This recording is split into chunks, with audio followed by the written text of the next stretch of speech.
Extinction seems to have flown pretty low under the radar for a lot of people, with little in the way of marketing, so I wouldn't be surprised if you hadn't heard of it. I also wouldn't be surprised if at first glance you thought, wow, that sure looks like some poor Western attempt at Attack on Titan. You'd be right. Let's start off with the story. Basically, these goblin-like creatures and giant orc-like things called Raveni are attacking towns and villages across this fantasy world, and you play as Avil, last of an ancient group of warriors who specialised in taking down Raveni, as he goes about rescuing people and towns from being destroyed by the war the Raveni are waging against humans. That's it. That's the whole story. There's next to no backstory to any characters and virtually no world building. Now, I wouldn't always say that's a bad thing. If done well, it can be good to make your own conclusions about a character, and some mysteries are better left as such. Here, however, a little more information about the world wouldn't go amiss, seeing as how little there actually is to this game.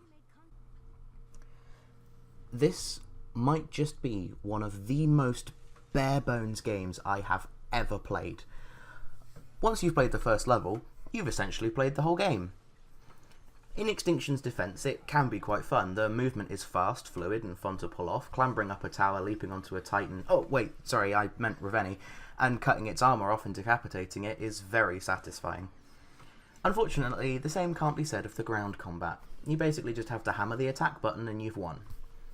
To attack the Raveni, you need to build up a meter by killing the small goblins and saving the citizens, so it's not even avoidable. The difficulty curve is negligible at best. Rather than introducing new enemies that require a different approach to defeat, you get recolours, or in the case of the Raveni, different armour, that just require more hits to defeat instead. Outside of the story mode, there are 3 other modes: a daily challenge, skirmish, and extinction modes. These are basically randomly generated versions of the story mode levels with the same objectives: save citizens, don't let the town get destroyed, kill enemies. One of the modes is a survival mode, but gameplay through all of them is exactly the same. There is absolutely no diversity to gameplay here. At least the visuals are nice though. It has a cartoony style that lends itself well to the fantasy setting and fast movement, and it's also really quite polished. I haven't come across any frame rate dips or bugs and glitches whatsoever. It's just a real shame that there isn't much to this game at all. As far as I'm concerned, Extinction is a poor attempt at westernising Attack on Titan and putting it in a fantasy setting.